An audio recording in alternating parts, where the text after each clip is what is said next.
안녕하세요. 사연에 빠지다의 DJ 민영입니다. 오늘 사연자는 배려를 해줘도 고마운 줄 모르는 무개념 동서들 때문에 제대로 화가 났다는데요. 과연 어떤 사연인지 들어보시겠습니다. 오늘도 두 가지 사연 준비되어 있어요. 끝까지 들어주실 거죠? 그럼 바로 시작해 볼게요. 구독과 좋아요 잊지 말고 꼭 눌러주세요. 안녕하세요. 저는 40대 여자입니다. 저는 가정주부로 현재 초등학교에 다니는 딸을 하나 키우고 있어요. 아이가 어릴 때는 정신없이 아이만 키우느라 스스로를 돌보지 못한 채 시간이 어떻게 가는 줄도 모르고 살았습니다. 그런데 어느새 아이를 학교에 보내고 정신을 번쩍 차렸더니 마흔이 넘었더군요. 아이도 이제 제법 혼자 할 수 있는 게 많아져서 저도 혼자만의 시간이 늘었어요. 애가 어릴 때는 하루빨리 이런 시간이 오기만을 기다렸는데 막상 아이가 자라 저를 찾지 않는 시간이 서서히 많아지자 어쩐지 허전하고 씁쓸하더군요. 이런 이야기를 친구들에게 했더니 그런 때는 취미생활을 만들던지 일을 해야 한다고 하더라고요. 안 그러면 애한테만 너무 집중하게 돼서 우울증이 올 수도 있다고요. 그 이야기를 들으니 정신이 번쩍 들었습니다. 저희 친정어머니가 생각나서요. 저희 친정어머니는 가정주부셨는데요. 아버지가 회사 일이 워낙 바쁘셔서 집을 많이 비우셨어요. 해외 출장도 많이 다니셨고요. 그러다 보니 육아를 아예 도와주지 못하셨습니다. 그래서 제가 중학교에 갈 때까지 어머니가 저를 혼자 키우다시피 하셨어요. 그러다 보니 어머니와 저는 둘이 함께 있는 시간이 유독 많았습니다. 나중에는 모녀지간이 아니라 거의 친구 관계 같았어요. 그런데 문제는 제게 사춘기가 찾아왔을 때였어요. 사춘기는 엄마보다는 친구가 더 좋잖아요. 친구들과 어울리는 게 좋아서 집에도 늦게 들어가게 되고 주말이면 친구들을 만나러 나갔습니다. 자연스레 엄마와 보내는 시간이 줄어들었죠. 그때 엄마랑 많이 싸웠어요. 엄마는 제가 점점 커져가는 걸 모르고 아직도 어린 줄 알고 항상 본인 옆에 있어야 한다고 생각했습니다. 저는 그게 집착처럼 느껴졌어요. 지금이야 저도 결혼해서 자식을 낳았으니 당시에 외로웠을 엄마 마음이 조금은 이해가 되지만 그때는 전혀 몰랐어요. 엄마가 저에게만 신경 쓰고 집착하는 게 싫었습니다. 그래서 더 삐딱하게 굴었어요. 그때 생각이 나니 혹시나 저도 제 딸아이에게 집착하는 엄마가 되지는 않을까 걱정이 앞섰습니다. 저희 남편도 자영업을 해서 새벽이고 밤이고 없이 바빠요. 그래서 아이를 챙기는 건 온전히 제 몫이었습니다. 저는 아이에게 집착하지 않는 엄마가 되기 위해 제가 먼저 노력해야겠다 마음을 먹었어요. 그래서 앞으로 저의 미래를 위해 준비를 해야겠다 싶었죠. 사실 제가 대학을 못 나왔어요. 고등학교 때 사춘기가 심하게 와서 방황을 좀 하다가 공부를 아예 놔버렸습니다. 당시에도 어머니는 무조건 대학은 가야 하는 거라고 학원도 보내고 과외도 시켜주셨지만 소용없었어요. 제 생각은 온통 노는 데에만 가 있었거든요. 그나마 다행이었던 건 아버지 생각은 달랐다는 거예요. 요즘 개나 소나 다 대학 가는데 대학이 뭐가 중요해? 어차피 공부할 마음 없는 애 이름도 없는 대학 보내봐야 뭐해. 학비만 아깝지. 너 하고 싶은 거 있으면 이야기해라. 아버지가 다 하게 해줄 테니까. 제가 무남동녀 외동딸이다 보니 아버지는 항상 제가 하고 싶다는 거는 뭐든지 다 해주셨어요. 사실 저도 이제와 말이지만 아마 저도 모르는 사이 그런 아버지의 다정함에 기대해 아무 생각 없이 살았는지도 몰라요. 제가 뭘 하든 아버지는 항상 곁에서 든든한 버팀목이 되어주셨으니까요. 저는 결국 대학에 떨어지고 아버지의 소개로 중소기업 비서로 일하게 됐습니다. 크게 하고 싶은 것도 없고 꿈도 없었던 저는 하루하루 주어진 일을 열심히 하며 성실하게 살았어요. 당시에 주변 친구들은 대학에 다니며 취직하겠다고 자격증도 따고 외국에 어학연수도 다녀오고 다들 바빴지만 저는 전혀 신경 쓰이지 않았어요. 남들이 목적을 가지고 앞만 바라보며 살아간다고 해서 저까지 그럴 필요는 없다고 생각했으니까요. 그렇다고 제가 아빠만 믿고 게으르게 산 건 아니에요. 아버지 소개로 들어가긴 했지만 어쨌든 그 회사에서 8년을 넘게 일했습니다. 다른 회사에서 스카우트 제의가 있었을 만큼 열심히 일했어요. 남편도 그 직장에서 만났습니다. 비서로 일하다 보니 여러 사람들을 만나는 일이 많았었는데 남편도 그중 하나였어요. 시작은 일로 만나게 됐지만 서서히 가까워지며 연애도 하고 결혼까지 꼴이 나게 되었습니다. 저는 결혼하기 전까진 부모님과 함께 살았어요. 그러다 결혼하면서 독립하게 됐습니다. 처음엔 저도 부모님과 떨어져 혼자 산다는 게 기대가 많이 됐어요. 그 전까지는 성인이라도 알게 모르게 부모님의 간섭을 받았었는데요. 결혼하고 나면 온전히 독립된 성인이니 그 전보단 자유롭게 살 줄 알았죠. 더군다나 사랑하는 사람과 단둘이 한 집에서 알콩달콩 산다는 게 드라마 속에 나오는 연인들처럼 행복할 줄 알았어요. 그런데 제가 착각을 해도 단단히 착각하고 있었더군요. 현실은 드라마와 너무 달랐어요. 결혼과 동시에 일을 그만두고 남편 내조를 하기 시작한 저는 처음엔 너무 혼란스러웠습니다. 집안일이라는 게 그냥 한다고 해서 처음부터 잘하는 게 아니더라고요. 밥하고 청소하는 일도 분명 배우고 해본 사람들이 잘하는 거였어요. 결혼 전까지 제 빨래도 한번 돌려본 적 없었던 저는 하나하나 스스로 해나가느라 꽤 고생했습니다. 거기다가 결혼 생활이라는 건 남편과 저 둘만의 생활이 아니었어요. 유부녀가 된다는 건 전보다 챙기고 신경 써야 할 일이 더 많아진다는 거였습니다. 결혼한 지 한 달쯤 되었을 때였는데 위에 형님한테 연락이 왔어요. 남편은 삼형제의 둘째라 위로 형이 있고 아래로 동생이 있었거든요. 형님은 저보다 3살 많고 당시에는 대기업에 다니고 있었어요. 항상 바빠 보였던 형님이 무슨 일로 연락을 주셨나 해서 갔더니만 형님네 집에 동서도 같이 있더라고요. 형님이랑 막내 동서는 대학 선후배 사이예요. 형님이 먼저 결혼하고 나서 막내 시동생을 막내 동서에게 소개한 것 같더라고요. 형님이랑 동서는 대학 때부터 친해서 서로 각별했어요. 동서지간이 셋인데 저만 빼고 둘이 친한 사이다 보니 사실 저도 셋이 있는 게 불편하기는 해요. 일부러 그러는 건 아니겠지만 셋이 있을 때 유독 대학 이야기를 많이 하더라고요. 저는 대학도 안 나왔으니 동서랑 형님 사이에 더 끼어들기 힘들었어요. 저는 또 왜 갑자기 부르셨을까 궁금하던 차에 형님은 다짜고짜 웬 달력을 하나 주셨습니다. 왜 있잖아요. 책상에 두는 탁상 달력이요. 저는 이게 뭐냐고 물었습니다. 그러자 형님이 소파에 등을 기대며 다리를 휙 꼬았어요. 그러더니 저를 아래로 내려다보시더라고요. 그러더니 한다는 말이 놀라웠습니다. 뭐긴 뭐야. 시댁 행사 적혀있는 달력이지. 동서는 결혼한 사람이 어쩜 시댁에 무슨 행사가 있는지 물어보지도 않아? 형님의 쌀쌀맞은 말투에 슬쩍 기가 죽은 저는 애써 당황하지 않은 척 표정을 가다듬었습니다. 시댁 행사야 당연히 남편한테 다 물어보고 체크해뒀죠. 아버님, 어머님 생신은 아직 다 멀었던데. 저도 지고 싶지 않았습니다. 그래서 웬만한 시댁 행사는 다 알고 있다고 대답했어요. 그런데 제 말에 동서가 툭 한마디를 하더군요. 형님이 결혼한 지 얼마 안 돼서 뭘 모르시나 본데 시댁 행사가 생일밖에 있는 게 아니에요. 동서가 저보다 1년 정도 먼저 결혼했어요.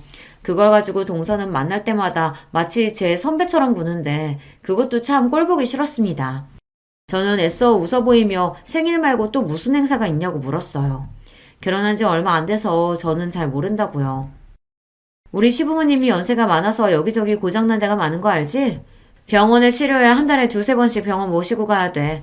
나랑 막내 동서는 둘 다 직장 생활하면서도 남편들까지 해서 넷이 연차 쓰고 반차 쓰면서 아등바등 모시고 다녔어. 둘째 아주머님은 장사하느라 바쁘다고 항상 안 된다고 하셔서 넷이 아니라 고생 좀 했어요. 이야기를 들어보니 결국은 저더러 시부모님 병원에 모시고 가라는 이야기를 하려고 부른 것 같았어요. 시부모님이 연세가 많은 편이에요. 80이 넘으셔서 두 분이 외출하신다는 게 쉬운 일은 아닙니다. 들어보니까 동서 팔자 좋게 결혼하자마자 일 그만뒀다며? 사방님 가게가 장사가 잘 되나 봐. 아직 애도 없는데 일도 안 하고. 그러니까 집에서 노는 동서가 앞으로는 시부모님 좀 알아서 병원에 모시고 가.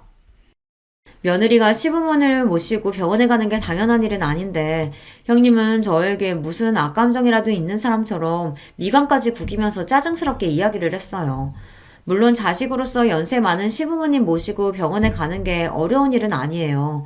자식들끼리 돌아가면서 해야 하는 거라면 저도 당연히 할 겁니다.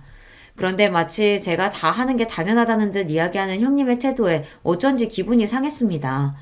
제가 시부모님 모시겠다고 결혼하거나 직장을 그만둔 게 아닌데 시댁 일을 몽땅 다 저에게 떠넘기듯 하는 게 맞는 건가 싶어서요.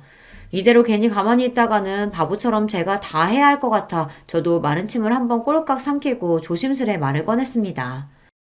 아버님, 어머님이 건강이 많이 안 좋으신가 봐요. 근데 사실 제가 일을 그만둔 건 다른 게 아니라 제가 임신해서 그만둔 거예요. 병원에서 유산기가 좀 있다고 해서 쉬고 있는 거예요. 그랬습니다. 제가 임신하기는 했는데 아직 너무 초기라 시댁 식구들에게는 말씀을 안 드린 상태였어요. 피검사 결과 병원에서 아직 너무 초기라 태아가 제대로 자리를 잡지 않았는데 무리하면 안 된다고 해서 남편과 상의해 바로 직장을 그만둔 거였어요. 형님, 임신 초기엔 원래 다들 병원에서 그렇게 말해요. 조심하라고. 걷지도 못하는 것도 아닌데 시간 있는 사람이 좀 하면 되는 거지. 그래서 지금 임신 좀 했다고 어머님 아버님 못 챙기시겠다는 거예요? 당시에 동서 아들이 2살이었어요. 본인은 임신했을 때 일까지 했다면서 제 말을 듣자마자 마치 제가 임신한 걸 가지고 생색을 낸다는 것처럼 이야기하더라고요. 물론 형님이 있는 자리다 보니 동서도 신경 쓰여서 한 이야기일 수도 있습니다. 제가 듣기로는 형님이 결혼한 지 4년이 넘었지만 아직 애가 없다고 들었거든요. 그래서 남편이 제 임신 사실을 조금 더 이따가 이야기하자고 한 거예요. 형님이 아이 문제에 있어서 좀 예민하다고요. 하지만 제 입장에서도 제가 왜 일을 안 하고 쉬고 있는지 설명을 해야 했습니다. 자꾸만 저를 하는 것도 없이 집에서 노는 사람 취급을 했으니까요. 그깟 애 좀 가졌다고 유나는. 임신했을 때 너무 안 움직이고 집에만 있으면 살만 찌고 더 안 좋대. 막내 동서는 임신하고도 애 낳을 때까지 출근도 했어. 암튼 자만하지 말고 다음 주부터는 동서가 시부모님 모시고 병원에 좀 가. 2분 다 옛날 분들이라 병원은 죽어도 자식들이 모시고 가야 하는 건 줄 아시는 분들이니까. 당분간은 동서가 신경 좀 써.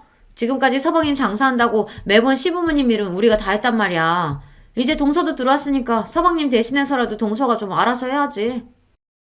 형님이 큰 눈을 더 크게 뜨고 따지듯 말을 하면 저는 순간 말문이 턱 막히면서 말을 잇지 못했어요.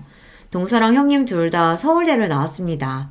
그래서 그런지 형님도 그렇고 동서도 그렇고 이야기를 나누다 보면 둘 다 말을 너무 잘해서 제가 이길 수가 없었어요. 2사람이 말을 하면 다 맞는 말 같더라고요. 이후로 제가 아이를 낳을 때까지 줄곧 시부모님을 모시고 병원에 다녔어요. 처음엔 제가 몇 번 가다 보면 형님이나 동서가 이야기를 할 줄 알았는데 전혀 말이 없더라고요. 사실 저도 웬만해서 형님이랑 동서에게 이야기하지 않았던 게 시부모님이 다른 가족들보다 저랑 같이 병원 가는 걸 좋아하셨어요. 우리 둘째가 이제 보니까 참 꼼꼼하고 똑부러지는구나. 다른 자식들하고 오면 제대로 설명도 안 해주고 그냥 들어가라 내려가라 시키기만 하는데 우리 둘째는 알아듣기 쉽게 설명해줘서 너무 좋다. 그러게.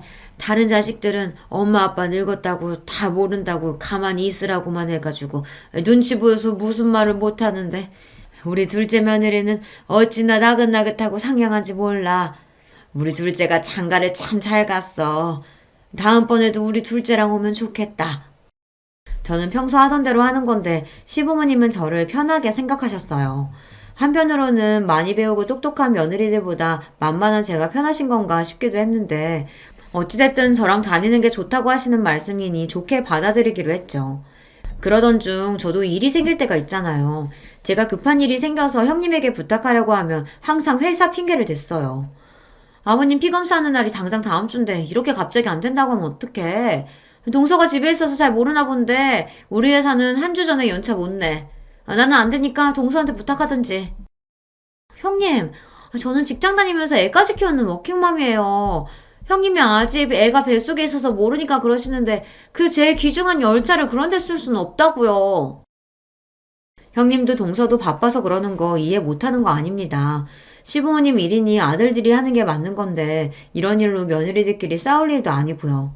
하지만 동서나 형님이나 제가 뭔가 이야기를 했을 때 나오는 반응이 너무 기분이 나빴어요. 차라리 전화를 안 받는 게 낫지 받으면 꼭 듣기 싫은 소리를 한마디씩 하더라고요. 항상 저는 뭘 모른다는 식으로 이야기하는데 정말 기분이 나빴어요. 그래서 한 번은 너무 마음이 안 좋아서 남편에게 하소연을 했습니다. 형님이랑 동서가 너무하는 것 같다고요. 그러자 남편도 놀랐는지 저에게 너무 미안해했어요. 여보 미안해. 내가 새벽부터 저녁까지 일만 하느라 우리 자기 너무 힘들게 하네.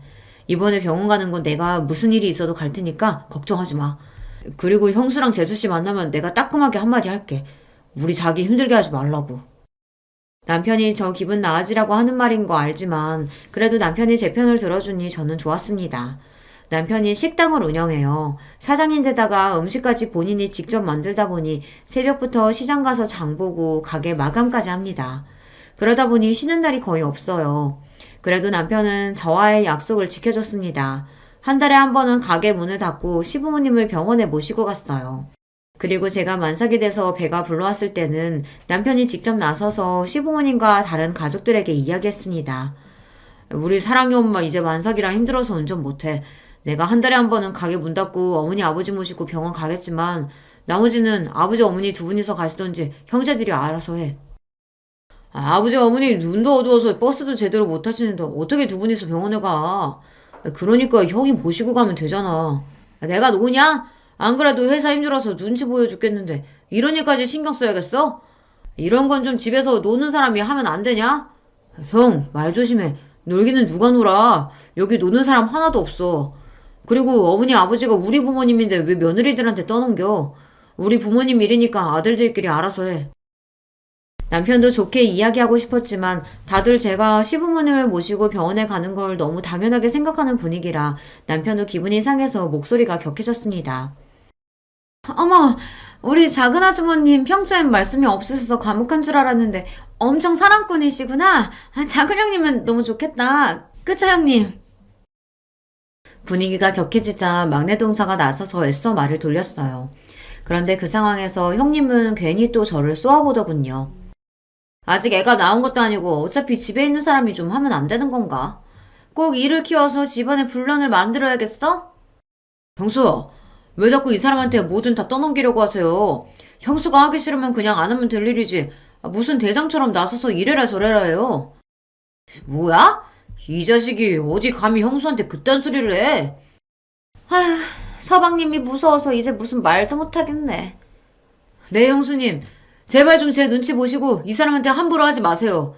이 사람도 임신해서 고생하면서도 싫은 소리 한 번 안 하고 시집살이 다 알아서 했잖아요. 맏며느리면 고마운 줄 아셔야 되는 거 아니에요? 여보, 그만해. 왜 그런 소리까지 하고 그래. 맞잖아.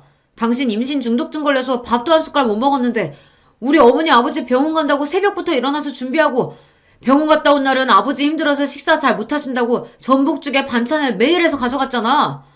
여기 형수님이랑 재수씨 결혼한 지 몇 년 됐어도 한 번도 그렇게 한 적 없었어. 그러니까 우리 아버지 어머니가 자기랑만 병원 간다고 하지. 다른 자식들은 불편하니까. 제가 임신한 동안 내내 중독증으로 고생을 좀 했어요. 배는 나오는데 자꾸만 살이 빠질 정도로 잘 먹지도 못하고 서 있기 힘들 정도로 빈혈에 시달렸습니다. 그런 와중에 저는 형님이나 동서에게 싫은 소리 듣는 게 싫어서 시부모님과의 약속을 지켰어요. 임신해서 힘들고 아픈 건 제 문제니까요. 그런 소리를 남편이 가족들 앞에서 하는 게 생색내는 것 같아 민망하긴 했지만 어쨌든 속은 시원했습니다. 현수님, 그거 임신 중독증 정말 힘들다던데 고생 많으셨네요. 앞으로 출산까지는 다른 건 걱정하지 마시고 푹 좀 쉬세요. 형, 미안해. 우리가 매일 바쁘다는 핑계로 너무 형수님한테 떠넘겼지. 앞으로는 나도 신경 쓸게. 그나마 시동생은 사람이 순하고 착해요. 철딱서니 없고 아무 말이나 하는 동서에 비하면 아까웠죠. 그래도 그날 이후 많은 점이 개선됐습니다. 남편이 한바탕 한 덕분에 그 다음부터는 자식들끼리 상의해서 돌아가며 시부모님을 모시고 병원에 갔어요. 저도 한 달에 한 번 정도만 모시고 가면 됐습니다. 가끔 형님이나 동서가 바쁜데 회사에 눈치 보이게 반차 이야기해야 한다고 투덜투덜 할 때에는 저도 괜히 신경 쓰이고 눈치가 보였지만 애써 모른 척 했어요. 남편이 그래도 된다고 해줬거든요. 시부모님 챙기는 건 의무가 아니라 자식으로서 각자의 도리야. 다들 바빠도 할 수 있는 만큼 노력하면 되는 거라고. 안 되면 할 수 없는 거고. 당신도 우리 사랑해 보느라 꼼짝도 못하는데도 자식으로서 도리하려고 노력하잖아. 자식이면 다 똑같이 하는 거니까 절대 눈치 볼 필요 없어. 우리 힘들다고 그 사람들이 도와주는 거 아니니까. 우리는 우리대로 살아야지. 남편은 언제나 제 편을 들어줬어요. 남편은 제 마음이 어떤지가 가장 우선인 좋은 사람입니다. 그런 사람과 살다 보니 저도 언제나 마음이 편안했어요. 아이 키우는 게 힘들고 지쳐도 언제나 내 편이 되어주는 사람이 곁에 있으니 힘이 되더라고요. 동서나 형님이 만날 때마다 기분 나쁜 소리를 툭툭 한 번씩 할 때에도 별로 신경 쓰이지 않았습니다. 저에게는 남편이 있으니까요. 무슨 일이 있을 때마다 시댁에서 동서와 형님과 마주하는 게 종종 힘들 때도 있었지만 아이가 태어나고 나서는 저도 아이 키우느라 정신이 없어 대충 그러려니 했습니다. 남들은 시부모님 등살에 시집살이도 한다는데 저는 그 대신에 동서들 때문에 좀 피곤하다 정도로 여기고 참기로 했어요. 그런데 아무리 대충 넘어가려고 해도 한 번씩 참기 힘든 순간이 있었습니다. 한 번은 이런 적이 있었어요. 명절이라 식구들이 모두 시댁에 모였어요.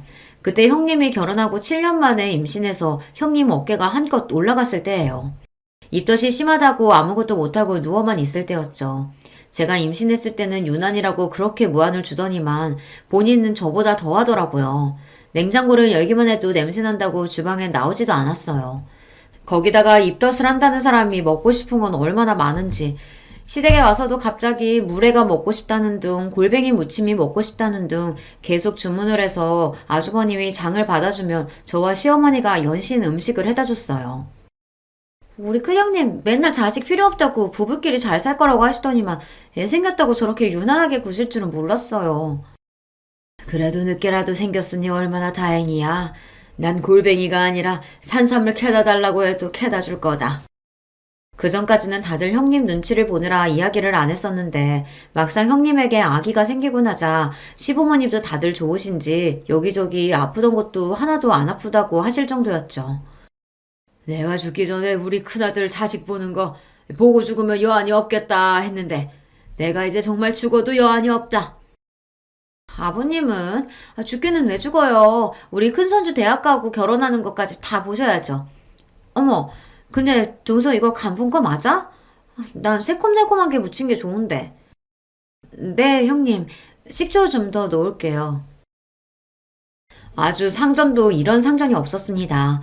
80이 넘으신 시부모님도 제게 간이 짜다, 싱겁다 이야기를 안 하시는데 형님은 손 하나 까딱 안 하면서도 저를 하인 부리듯이 이거 해달라 저거 해달라 했어요. 평소 형님이 저에게 한 짓이 있었기 때문에 저도 형님 하는 짓이 곱게 보이지는 않았지만 어쩌겠어요. 마흔이 다 된 나이에 애를 가졌으니 본인도 얼마나 귀하고 좋을까 싶어 마음이 넓은 제가 이해하기로 했죠. 그러던 중 작은 사고가 있었습니다. 막내 동서가 형님 준다고 출산 선물을 가져왔더라고요. 아기 내복이랑 인형이었어요. 그런데 하필이면 그걸 제 딸아이가 박스를 다 뜯어버린 거예요. 당시에 딸이 돌이 좀 안 됐을 때라 눈에 보이는 건 다 물고 빨고 할 때였는데 제가 주방에서 음식을 하는 사이 쇼핑백을 가지고 놀다가 안에 있던 물건을 입에 물고 포장지가 다 뜯어졌더라고요. 화장실을 가다가 제가 놀라서 딸아이가 들고 있던 물건을 뺏으며 남편에게 한 소리 했습니다. 애 안 보고 뭐 하냐고요. 텔레비전에 빠져있던 남편이랑 아주버님도 놀라서 달려왔지만 소용없었어요. 이미 인형에다가 침을 범벅을 해놓은 상태였죠. 저는 형님이랑 동서에게 너무 미안해서 바로 인형이랑 내복을 빨아주겠다고 했습니다. 그런데 그때였어요. 방에 누워있던 형님이 갑자기 방문을 벌컥 열고 나오더니 제 손에 있던 내복이랑 인형은 낚아채 버렸습니다. 그러더니 한다는 말이 어이가 없었어요. 동서, 이 더러운 걸 빨긴 뭘 빨아. 우리 아기더러 침범벅된 인형 가지고 놀라는 거야? 됐으니까 저리 치워.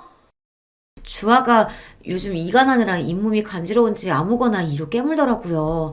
형님, 애기 침이니까 빨면 괜찮을 거예요. 이리 주세요. 제가 금방. 형님은 평소에도 워낙 애침이나 똥 이런 걸 유난히 못 견뎠어요. 저나 동서가 애들 응가해서 씻기거나 하면 자기는 비위가 약하다며 방에 들어가 버리곤 했습니다. 그래도 이제는 본인도 아기가 생겼으니 좀 나아졌을 줄 알았어요. 그런데 여전히 아기가 침 좀 묻힌 거 가지고 호들갑을 떨더라고요. 됐다니까?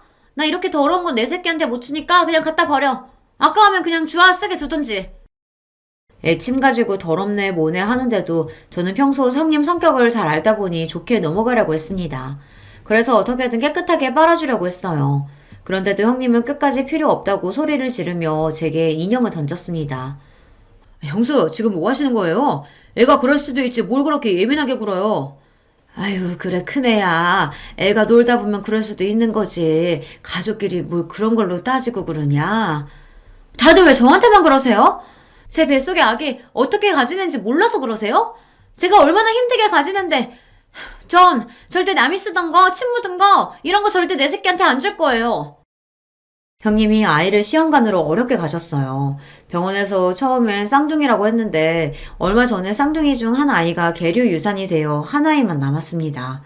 그러다 보니 모든 게 다 걱정되고 예민할 거예요. 형님의 그런 마음을 저도 같은 엄마로서 충분히 이해는 하지만 어린 제 아이가 한 행동을 가지고 저렇게까지 발작하면서 화를 내니 저도 답답하더군요. 형님도 참, 그렇게 싫으시면 제가 하나 더 사드릴게요. 작은 형님, 이건 그냥 주워주세요. 큰 형님 건 제가 하나 더 사죠, 뭐. 평소 형님 일이라면 형님 편만 드는 동서도 이 상황이 민망했는지 저를 보며 눈빛을 다 보내더라고요. 그냥 본인이 알아서 하겠다고요. 참 쉽지 않습니다. 나이 들어서 내 새끼 키우고 가정을 챙기는 것만으로도 지치고 힘든데 형님 눈치까지 보고 살려고 하니 나날이 힘들었어요. 임신했을 때부터 우리 형님은 참 유난한 엄마가 되겠구나 생각은 했었는데 역시나 보통 엄마는 아니더군요. 무슨 일이 있어도 그 잘난 대기업은 절대 안 그만둘 것처럼 하더니만 육아휴직이 끝나자마자 회사를 그만뒀어요. 거기다가 더 대박은 그만두려면 혼자나 그만둘 것이지 자꾸만 동서까지 꼬셨다는 겁니다. 내가 애 낳아보니까 말이야, 애는 무조건 엄마가 옆에서 키워야 돼. 남의 손에 키우면 그게 다 나중에 티가 나더라니까. 동서, 우리가 누구야? 서울대까지 나오고 남들 다 들어가고 싶은 대기업 10년 넘게 다녔잖아. 내 새끼 위한 더 나은 미래 위해선 우리 같은 인재가 가만히 있어서는 안 돼. 동서도 이 기회에 회사 그만두고 나랑 같이 사업하는 거 어때? 누가 보면 한 애 5은 키워본 사람처럼 형님은 육아 박사가 됐습니다. 어디서 정보를 그렇게 얻어오는 건지 어린이집은 이런 곳을 보내야 한다더라. 영어랑 수학은 빠르면 빠를수록 좋다더라. 이러면서 저나 동서에게 매일 훈계를 했어요. 저야 형님이 그러는 게 하루 이틀 된 일이 아니니 항상 한 귀로 듣고 한 귀로 흘렸습니다. 하지만 형님 말이라면 똥이 된장이라도 믿는 동서는 항상 팔랑거렸거든요. 형님이 저번에 말한 유기농 생리대 사업이요? 그거 RT면 너무 좋긴 한데 우리가 당장 돈이 어딨어요. 투자자는 찾으셨어요? 아휴, 동서는 걱정도 많아. 내가 누구야? 투자자는 금방 찾을 거니까 동서도 슬슬 퇴사해. 애들 학교 다닐 때 무조건 엄마가 옆에 있어야지. 매일 학원으로만 돌리면서 애 공부시키는 거, 그거 학원만 좋은 일 시키는 거다? 저는 형님이 하는 말이 다 너무 웃겼습니다. 그전에는 동서가 애들 문제로 힘들다고 하면 왜 그렇게 애한테 목을 매냐. 애는 애고 엄마는 엄마다 하면서 동서한테 회사 일이나 똑바로 하라고 하더니만 본인이 애 낳고 키워보더니 180도 달라져서 이제는 동서한테 회사를 그만두랍니다. 애 키우려면 돈도 많이 들어가고 시간도 필요하니 회사를 그만두고 본인이랑 사업을 하자고요. 형님도 참 애는 각자 집안 사정에 맞게 키우면 되는 거지 뭘 그렇게까지 이야기하세요. 전에는 동서한테 절대 애 때문에 일 그만두지 말라고 버티라고 하시더니 저도 듣다 형님이 하는 말이 웃겨서 한마디 했습니다. 사람이 이랬다가 저랬다가 하는 꼴이 웃겨서요. 동서가 뭘 한다고 끼어들어? 동서는 고등학교 간신히 졸업하고 남의 밑에서 커피만 타다 시집왔으니 직장에 미련 없겠지. 그치만 우리 같은 사람들은 회사 하나 그만두는 것도 엄청 큰 결심하고 그만두는 거야. 그리고 누가 봐도 우리같이 서울대 나온 사람들이 애들 교육에 대해서 훨씬 더 많이 알지 않겠어? 모르면 가만히 좀 있어. 또 그 소리였습니다. 본인들은 서울대를 나왔고 저는 고졸이니 뭘 모른다고요. 이제 하도 많이 들어서 별로 기분이 상하지도 않았습니다. 하지만 그건 그거고 제가 살아온 과거까지 마음대로 떠드는 건 저도 참기 힘들었습니다. 네, 형님이랑 동서 서울대 나온 대단한 사람들인 거 잘 알죠. 근데요, 저 같은 고졸도 결혼하고 아이 생겼다고 10년 가까이 다녔던 직장 그만두는 거 쉬운 일 아니에요. 저도 어렵게 결정했어요. 어머머, 뭐래? 동서, 누가 보면 내가 동서 고졸이라고 무시한 줄 알겠어. 안 그래, 막내 동서? 그러게요. 작은 형님 본인이 대학 안 나와놓고 우리가 학교 얘기하고 그러는 게 거슬렸나 봐요. 작은 형님 죄송해요. 앞으로는 조심할게요. 형님도 동서도 참 얄밉습니다. 자기들이 대놓고 저를 고졸이라고 무시해놓고는 제가 듣기 싫다는 식으로 이야기하면 항상 그런 적 없다는 식으로 잡아댔어요. 저도 이제 결혼한 지 벌써 10년이 다 됐습니다. 그동안 동서랑 형님이랑 말도 못할 정도로 별의별 일이 다 있었죠. 저한테 왜 그러냐고 하소연도 해보고 대놓고 기분 나쁘다고 해보기도 하고 남편에게 이야기도 했습니다. 그런데 다 소용없었어요. 제가 뭘 하든 형님도 동서도 저를 다르게 대할 생각이 전혀 없으니까요. 오히려 제가 싫은 티를 내면서 형님이고 동서를 건드리는 게 더 분란을 만들었어요. 괜히 저 때문에 어른들 앞에서 남편이랑 아주버님, 시동생이 다투기도 했으니까요. 그 이후로는 저도 형님이고 동서를 그냥 다 무시하기로 했습니다.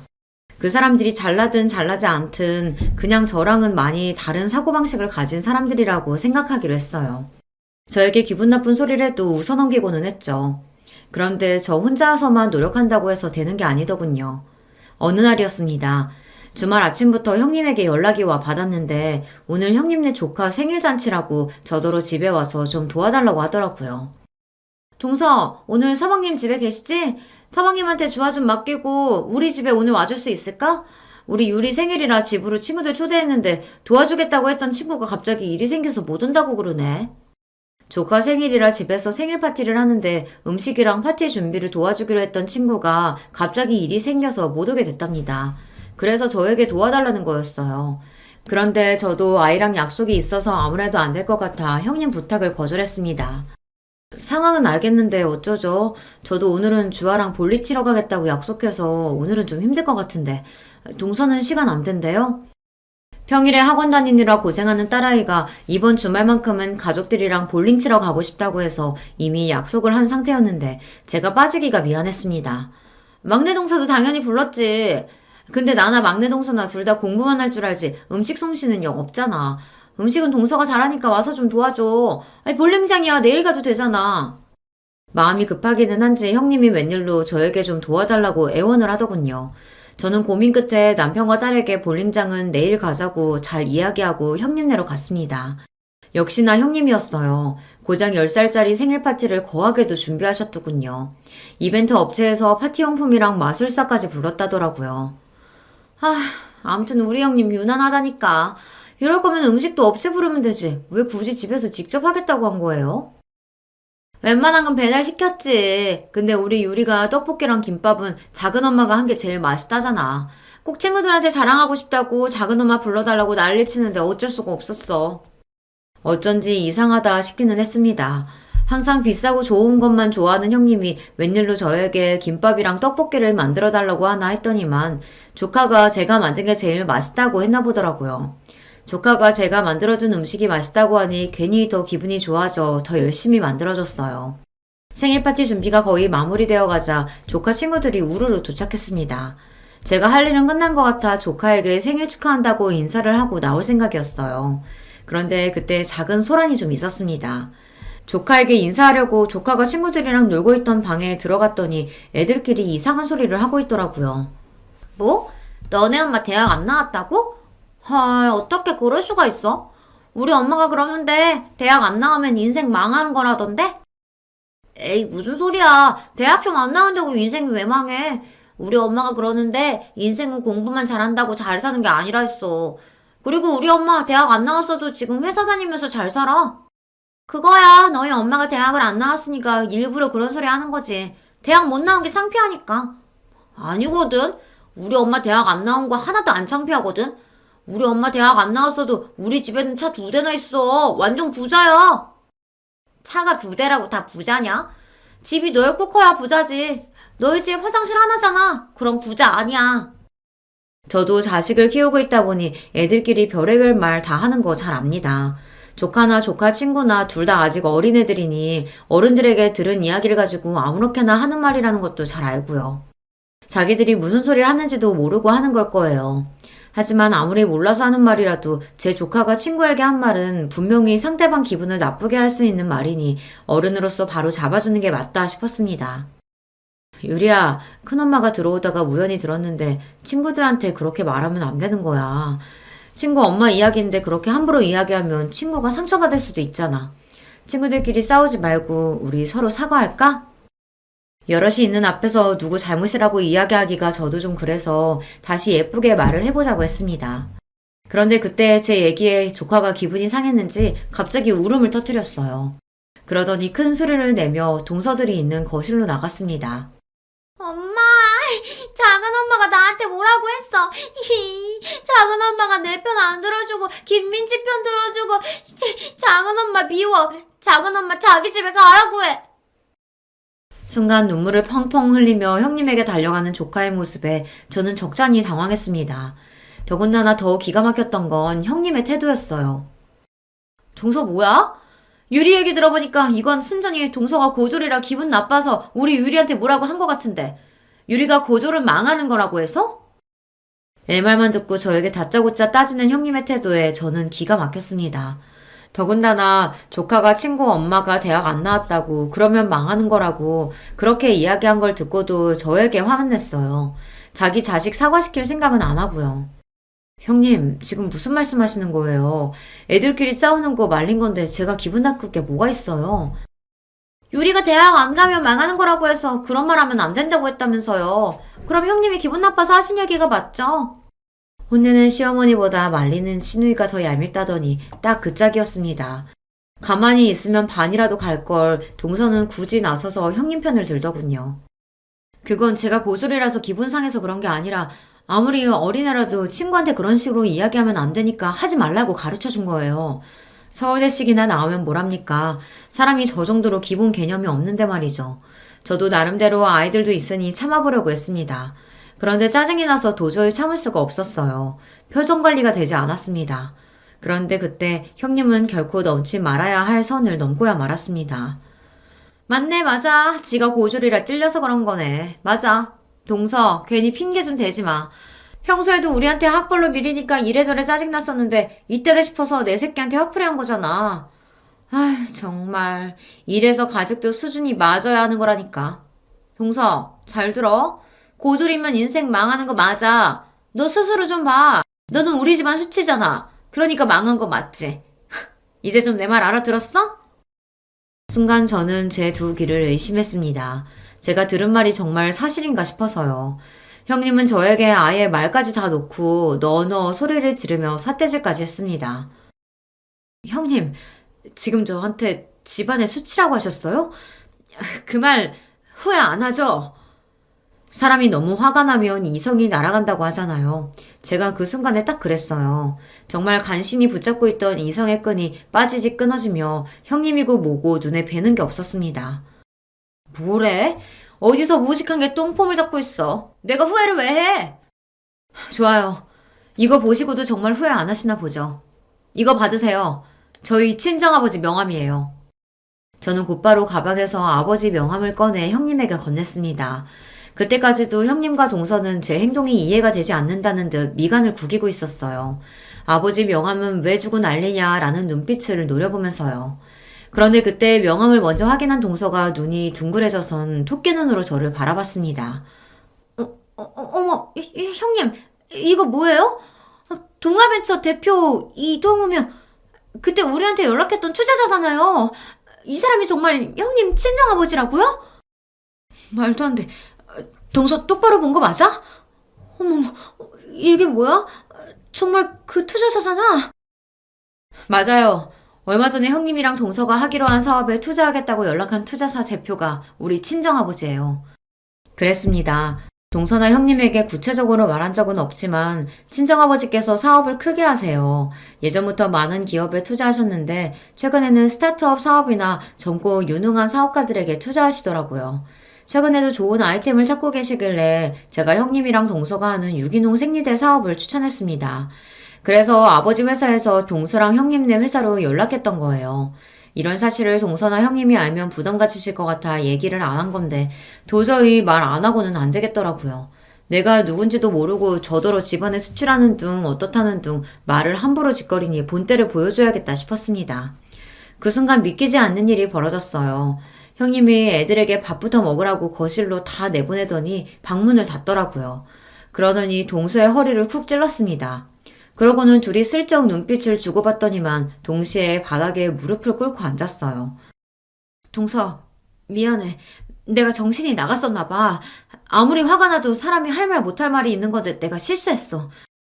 맞아요, 형님. 우리가 잘못했어요. 제가 원래 뭘 좀 모르고 아무 말이나 막 하는 거 아시잖아요. 착한 형님이 너그럽게 이해해주세요. 사람이 이렇게까지 간사할 수가 있는 건가요? 조금 전까지만 해도 저더러 집안에 수출하는 둥 하더니만 친정아버지 이야기를 꺼내자마자 순식간에 돌변했어요. 그 모습을 보는데 너무 황당해서 말도 안 나오더군요. 형님, 동서, 지금 너무 웃긴 거 알아요? 어쩜 사람이 그렇게 180도 달라질 수 있는 거예요? 5분 전에 나랑 지금의 나는 분명 똑같은 사람인데 형님이랑 동서는 저를 완전히 다르게 대하네요. 아버지 이야기를 꺼내면 형님이랑 동서가 당황할 거라고 생각은 했었지만 아무리 그래도 무릎까지 꿇을 줄은 몰랐어요. 그러게. 동서는 그런 중요한 얘기를 왜 지금까지 안 했어? 진작 우리한테 친정 이야기했으면 나도 동서한테 이런 실수 안 했지. 설마 지금 친정아버지가 큰 투자해서 운영하시는 분이라는 거 형님이랑 동서가 진작 알았다면 나를 대하는 게 달라졌다는 이야기를 대놓고 하시는 거예요? 아, 형님도 동서도 서울대까지 나온 사람들이 어쩜 그렇게 생각이 편협해요? 지금까지 그런 사고방식으로 애들 키운 거예요? 어쩐지. 그러니까 유리가 친구한테 그런 소리나 하지. 형님이고 동서고 둘 다 입만 열었다 하면 헛소리를 하는데 도저히 못 들어주겠더군요. 저도 너무 화가 나서 말이 저절로 튀어나왔어요. 그때였어요. 평소 같으면 제가 싫은 소리 한마디만 해도 둘 다 저를 못 잡아먹어 안달이더니 제가 화를 내며 소리를 질렀는데도 저랑 눈도 못 마주치더군요. 심지어 동서는 제게 다가와서 팔짱을 끼고 친한 척까지 했어요. 형님, 마음 상한 것 좀 푸세요. 우리가 어떤 사이예요? 우린 가족이잖아요. 형님 친정아버지께 저희 이야기 안 하실 거죠? 그냥 그대로 투자하라고 이야기해 주실 거죠? 그럼. 우리 동서가 얼마나 너그러운 사람인데 이런 일 가지고 이미 투자하기로 한 일을 번복할 리 없지. 세상에 여우도 이런 구미호들이 없습니다. 혹여나 제가 아버지에게 이야기해서 투자 이야기는 없던 거로 하기라도 할까봐 아주 전전긍긍했어요. 형님과 동서는 제가 바보인 줄 아나 봐요. 그런 소리까지 들어놓고 바보처럼 헤헤하면서 넘어갈 줄 알았나 봅니다. 아니요, 마음이 바뀌었어요. 처음엔 저도 형님이랑 동서가 투자 받으러 여기저기 고생하러 다니는 게 안타까워서 도와주려고 했던 건데 그냥 없던 일로 할게요. 형님이랑 동서도 못 드는 걸로 하세요. 진심이었습니다. 동서나 형님이나 저에게 특별히 잘한 것도 없어도 그래도 가족이라고 저는 나름 도와주려고 했던 건데 지금 와 생각해보니 바보처럼 왜 그러려고 했나 싶어요. 저는 없던 일로 하겠다고 엄포를 놓고 형님네 집에서 나왔습니다. 그런데 동서나 형님이나 얼마나 똥줄을 타는지 놀라서 엘리베이터까지 쫓아나오더라고요. 심지어 신발도 안 신고 맨발로요. 동서, 이렇게 가면 어떡해? 나랑 얘기 좀 하고 가. 형님과 동서가 엘리베이터를 잡으러 다급하게 달려오는데 저는 쳐다도 보지 않고 엘리베이터 문을 닫아버렸습니다. 저야 이제 형님이고 동서고 볼 일 없으니까요. 그날 이후 저희 세 사람의 관계는 많은 게 달라졌습니다. 동서와 형님은 그날부터 매일같이 저에게 전화를 걸고 찾아왔어요. 그러면서 한다는 말이 본인들이 어떻게 하면 마음을 풀 거냐고 했어요. 동서, 이거 강남 신세계에서 제일 잘 나가는 디저트래. 동서 디저트 좋아하지? 내가 2시간이나 줄 서서 사온 거니까 얼른 먹어봐. 귀찮게 왜 이런 걸 사오셨어요? 근데 형님, 이런 거 사러 다닐 시간에 투자자부터 찾아다니셔야 하는 거 아니에요? 어머, 형님, 그게 무슨 말씀이세요? 우리 회사 투자는 형님 친정아버지께서 해주실 거잖아요. 형님도 동서도 여간 내기가 아닙니다. 웬만해선 포기할 조짐이 안 보였어요. 심지어 최근엔 매일같이 저희 딸 학교 앞까지 찾아와서 애한테 선물까지 사주고 학원 하원까지 해서 집에 데려다주고 가요. 진심 귀찮아 죽겠습니다. 올 때마다 어울리지도 않은 애교를 부려가며 자기들이 지금까지 너무 미안했었다고 용서해 달라네요. 형님, 오늘은 제가 왔어요. 매일 만나니까 너무 좋죠? 아버님께 저희 상품 이야기는 하셨어요? 동서, 자꾸 귀찮게 왜 이래? 나 아버지한테 투자 이야기 할 생각 없다니까. 형님, 제발요. 저희 올해까지 투자 못 받으면 사업 접어야 돼요. 제발 좀 도와주세요. 동서랑 형님은 번갈아 찾아와 세상 귀찮게 하며 징징거립니다. 아주 귀찮을 정도로요. 여러분이라면 어떻게 하시겠어요? 자기들이 서울대 좀 나왔다고 고졸인 저를 무시하며 집안에 수치네 어쩌네 이런 소리까지 한 사람들을 용서하고 친정에 얘기해서 투자까지 받게 해주는 게 맞는다고 생각하세요? 동서랑 형님이 거의 매일같이 찾아와 제 앞에서 친한 척을 한 지도 벌써 반년이 다 되어가요. 매일 무릎만 안 꿇었다 뿐이지 그때 일은 미안하다고 매일 싹싹 빕니다. 저도 처음엔 절대 용서해주지 않을 생각이었지만 반년 동안 쫓아다니며 잘못했다고 사과하니 저도 살짝 마음이 움직여요. 저 어떻게 하면 좋을까요? 여러분의 의견 댓글로 남겨주시면 하나하나 꼼꼼하게 읽고 참고하도록 하겠습니다. 흥분해서 정신없이 떠내려간 제 이야기 끝까지 들어주셔서 감사해요. 여러분의 가정에는 언제나 화목한 일만 가득하시길 바라겠습니다. 안녕하세요. 저는 일산에 사는 30대 여성입니다. 결혼해서 현재 5살짜리 여자아이가 하나 있어요. 남편은 직장을 다니다가 그만두고 지금은 작은 사업을 하고 있습니다. 원래는 직장을 다녔는데 잘 다니던 직장 그만두고 사업을 시작했어요. 오늘 제가 이 이야기를 시작하게 된 이유가 되는 게 바로 남편의 사업 관련 문제입니다. 뭐 정확히는 그것 때문이라기보다 그걸로 인해 발생한 문제들이긴 하지만요. 어쨌든 사업을 안 했으면 일어나지도 않았을 일들이니까 사업 때문이 맞긴 하죠. 남편이랑은 연애 결혼을 했어요. 우연히 지인과 함께한 술자리에 남편이 오게 됐고 자연스럽게 친해졌습니다. 그리고 얼마 뒤에 고백받았고요. 2년 연애하고 결혼했어요. 저는 평범한 집안에서 평범하게 컸거든요. 공부를 딱히 잘하거나 하는 특출난 재능이 있는 건 아니라서 학교도 그냥 평범한 학교로 나왔습니다. 요즘 같은 시대에는 평범한 학벌 가지고 좋은 회사에 취직하기 힘들잖아요. 그래서 작은 중소기업에서 일을 했어요. 남편은 그래도 대기업까지는 아니어도 나름 이름을 대면 알만한 회사를 다니긴 했습니다. 당연히 월급도 저보다 훨씬 많았고요. 그래서 그런지 시어머니는 처음부터 저를 탐탁지 않게 생각했어요. 제가 남편에 비해 많이 모자란다고 말이죠. 제 친구들은 남편 정도 되는 스펙이 뭐가 그렇게 대단한 스펙이냐며 그런 시어머니를 도통 이해할 수 없어 했지만 뭐 자기 아들이 잘났다고 생각하는 건 모든 부모의 마음이니 그러려니 했습니다. 딱히 엄청난 반대를 한 건 아니었지만 시어머니가 저를 탐탁지 않아 한다는 사실을 알고 있었기 때문에 저도 잘하려고 나름 열심히 노력했어요. 집안 행사가 있으면 열심히 가서 돕고 기념일 같은 것들이 있으면 잊지 않고 챙겨드리고 말이죠.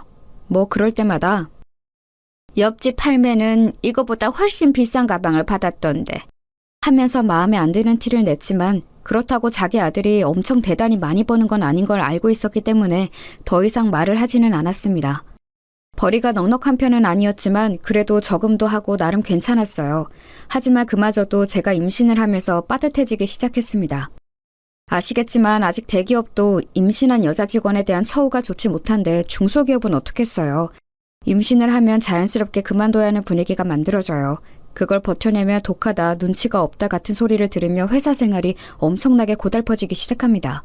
그래서 저도 어쩔 수 없이 사직서를 냈어요. 다들 그렇게 하니까요. 그 이후로 좀 빠듯해지기 시작했어요. 물론 누구에게 빚을 지거나 할 정도는 아니었지만 그전이랑은 확실히 다르긴 하더라고요. 그래도 아껴가며 살면 못 살 것도 아니었습니다. 물론 적어진 용돈과 기념일 선물 같은 것들에 시어머니가 노골적으로 불만을 표하긴 했지만 말이에요. 이래서 며느리도 직업 같은 거 다 보고 드려야 하는 거야.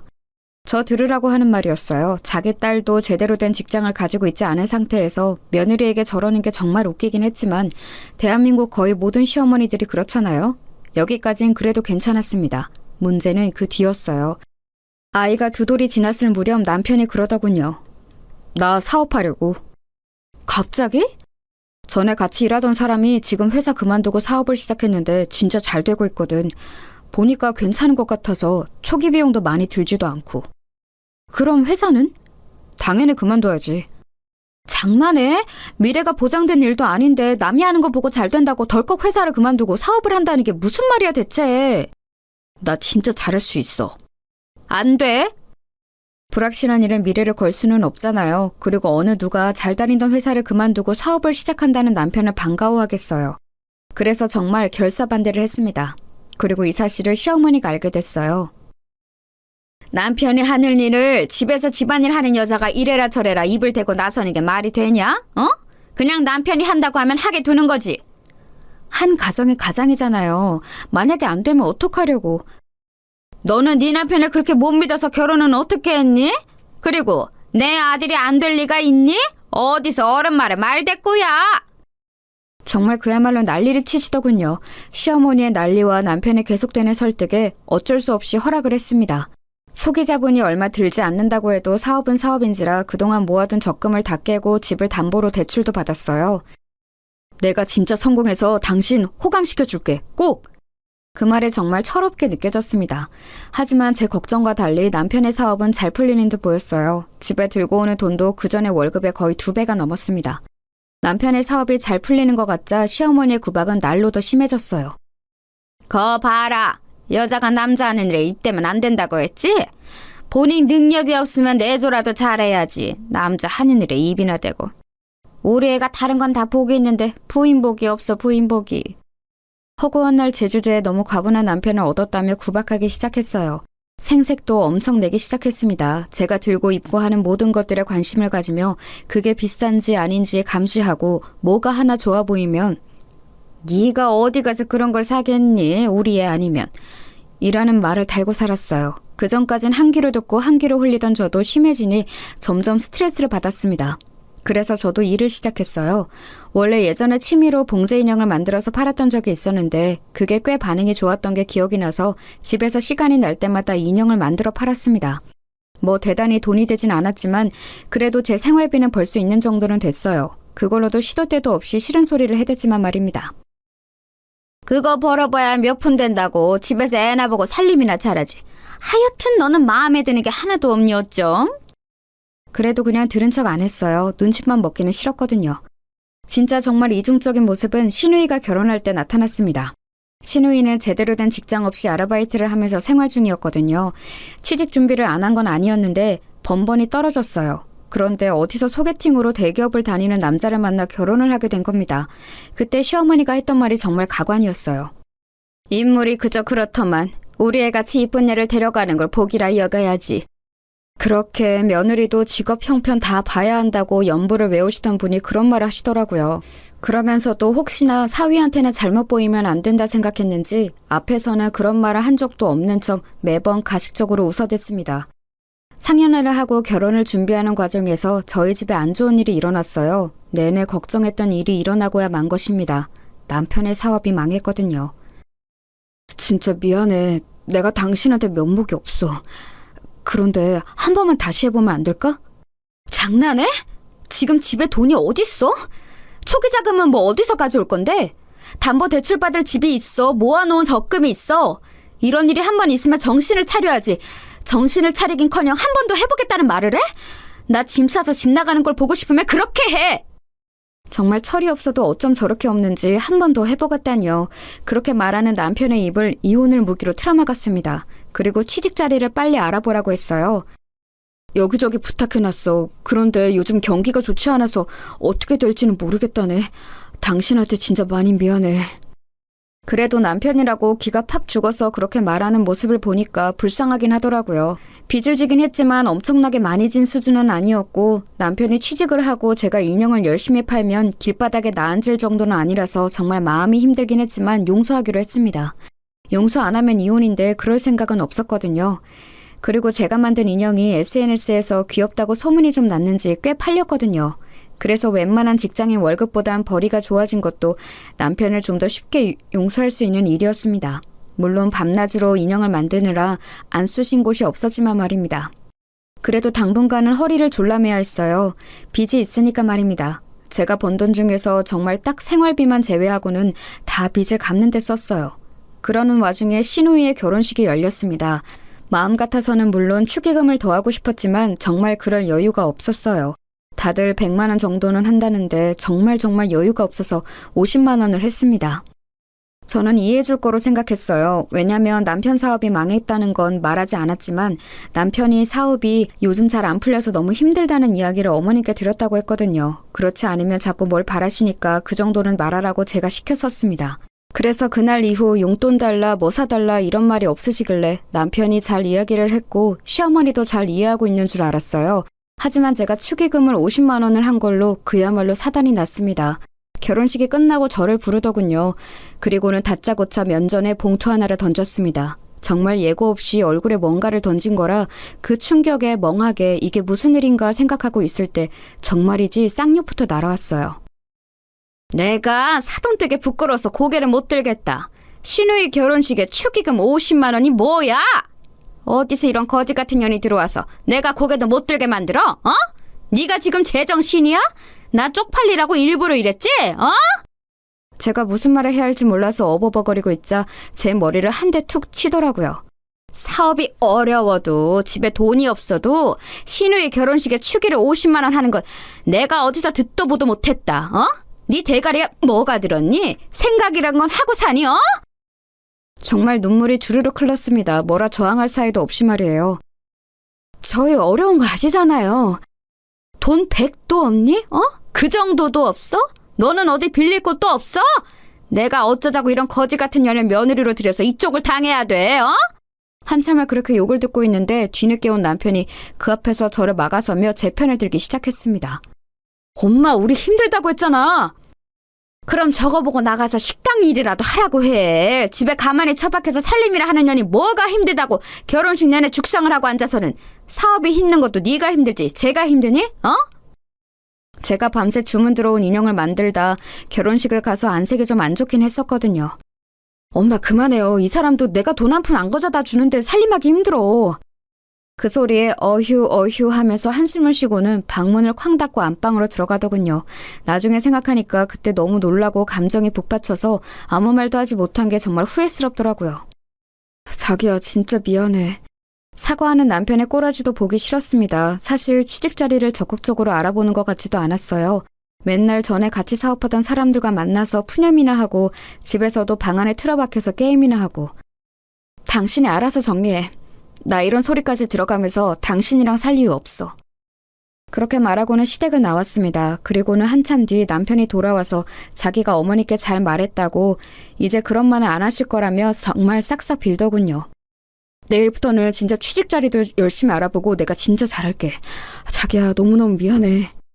차마 망했다는 말을 하지 못했다며 저에게 한 번만 봐달라고 싹싹 비는 남편을 보며 정말 등신같이 한 번 더 참아주기로 했습니다. 제가 생각해도 제가 미련하고 등신 같았지만 이제 겨우 4살이 된 아이를 보면서 참았어요. 아버지 없는 아이로 만들고 싶지는 않았거든요. 그렇게 또 얼마간의 시간이 흘렀습니다. 말을 잘 했는지 시어머니는 더 이상 그 일을 말하지 않았어요. 아니 정확하게는 저를 부르지 않았습니다. 저도 시어머니가 부르지 않으며 딱히 찾아가지 않았기 때문에 서로 얼굴을 안 보고 지냈다는 말이 더 맞는 말이겠죠. 그러다 보지 않을 수 없는 날이 왔어요. 바로 시어머님의 생신이었습니다. 물론 무리가 되긴 했지만 현금 100만 원을 준비해서 갔어요. 괜히 안 들어도 될 말 듣기도 싫었고 이 정도면 괜찮겠지 싶었습니다. 그런데 아니었더군요. 옆집 팔매는 이번 생일에 명품 가방을 받았다는데. 지난번처럼 크게 뭐라고 한 건 아니었지만 궁시렁궁시렁 거리더군요. 그 정도야 뭐 참을 수 있다 생각했습니다. 지난번엔 거지 같은 년이라는 소리도 들었는데 말이죠. 얼굴에 봉투도 맞고. 집안일이라도 해라. 경제적으로 남편이나 집안에 도움이 안 되면 그런 거라도 열심히 해야 하지 않겠니? 그날 모든 생일상을 차리고 치우는 일을 제가 혼자 해야 했습니다.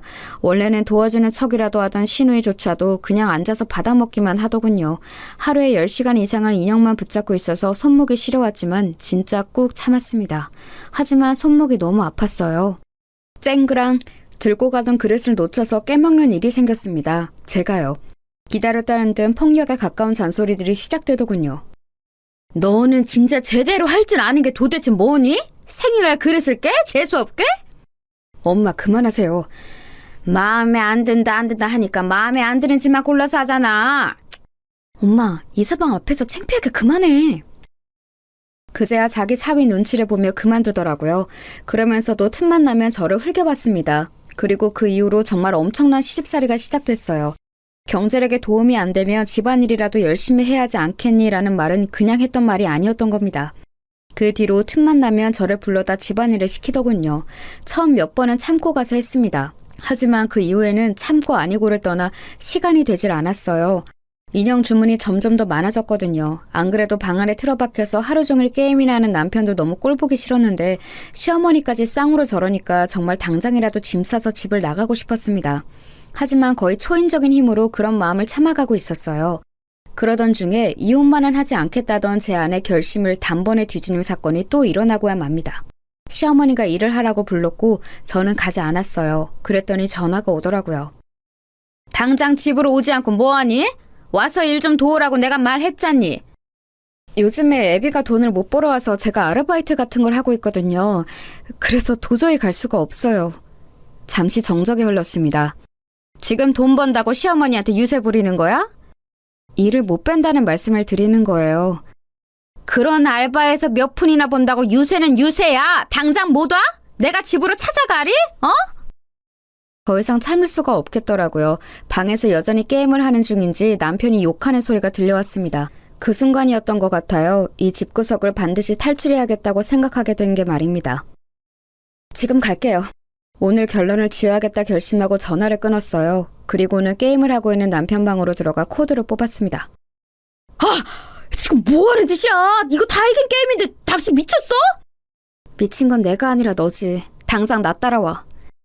제가 험악한 표정으로 정색하며 말하자 움찔하더군요. 어딜 가는데? 니네 집 가니까 당장 따라 나와, 죽고 싶지 않으면. 그리고는 남편을 데리고 시댁으로 향했습니다. 갔더니 신우이가 와 있더라고요. 언니, 왜 이렇게 늦게 와요? 이서방 오기 전까지 저녁 다 차려야 하는데 1시간도 안 남았어요. 꼴에 일을 한다고 시위하는 거지. 빨리 부엌 안 들어가고 뭐해? 그렇게 말하는 시어머니와 시누이를 한번 쓱 보고는 거실 소파에 앉았어요. 너 뭐하니? 일하라니까? 할 이야기 있으니까 여기 다들 앉으세요. 당신도 앉아. 남편을 보고 말했습니다. 남편이 눈치를 살피더니 제 앞에 앉더군요. 너 지금 무슨... 앉으시라고요. 저 이야기 시작도 안 했어요. 제가 정색을 하며 그렇게 말하니 뭐라 중얼거리며 앉긴 앉더군요. 이런 제 모습은 생전 처음 봤겠죠. 고분고분 말을 잘 듣는 며느리였으니까요. 그래, 앉았다. 어디서 버릇없이 어른을 앉으란 말아. 저 이 사람이랑 이혼하려고요. 그 말에 남편이 놀라서 저를 보더군요. 시어머니와 시누이도 마찬가지였고요. 자기야, 아무리 화가 나도 그렇지 이혼이라니. 그런 말을 이렇게 함부로 하면 어떡해. 함부로? 내가 그냥 하는 말 같아? 그리고 나 생각 많이 하고 내린 결정이야. 이혼해. 이 인연이 지금 어른 앞에서 지 일 좀 시켰다고 남편한테 이혼한다 만다 소리를 하면서 협박하는 거야? 어? 뭐 이런 게 다 있어? 언니, 문제가 있으면 둘이서 해결하지. 여기서 이러는 거 좀 아닌 것 같네요. 왜 아니에요? 제가 이혼하려는 이혼 사유에는 오빠 문제도 있지만 어머니 문제도 큰데? 뭐? 이게 한참 못난 며느리 아들이 좋다고 하니 반대 없이 허락해준 걸로 감지덕지 해야지. 내가 네 속을 모를 줄 알아? 사업 좀 안 풀린다고 바로 이혼 이야기를 꺼내? 좀 안 풀리는 거 아니라 망했어요.